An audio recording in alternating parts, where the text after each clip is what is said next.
Guys, spring is here and it is pretty amazing.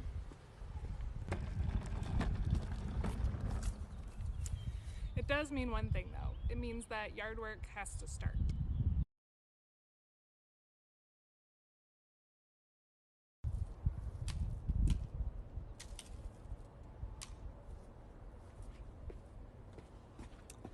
In John 15, Jesus talked about pruning, what I was just doing.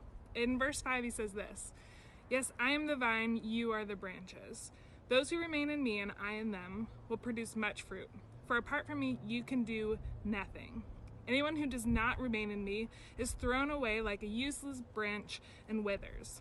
Such branches are gathered into a pile to be burned.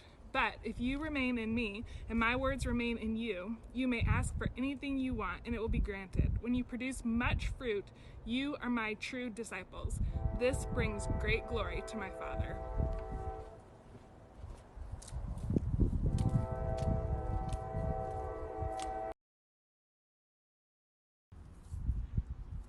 This branch, once it's cut off, it stops growing. It doesn't keep producing fruit, just like Jesus was talking about.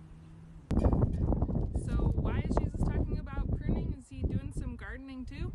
No, he's just making an illustration. He's using the illustration of pruning like I was that bush and saying that if you are cut off or if you're not remaining close to him, then you won't produce the fruit that we get from having our lives intertwined with Jesus's. Jesus doesn't stop there. He goes on in verse 11. "I have told you these things so that you will be filled with my joy. Yes, your joy will overflow." So what does this all mean? Well, it means that Jesus wants us to stay close to him. And when we're close to him, that's when that fruit is produced. And the fruit looks like the joy that he was talking about. It's easy to be really happy when things are going great. And it's also easy to slip into some sadness or depression when things aren't so great. But that's based on the situation. And the joy that Jesus is talking about, the joy that we have when we remain close to him, that's not based on the situation.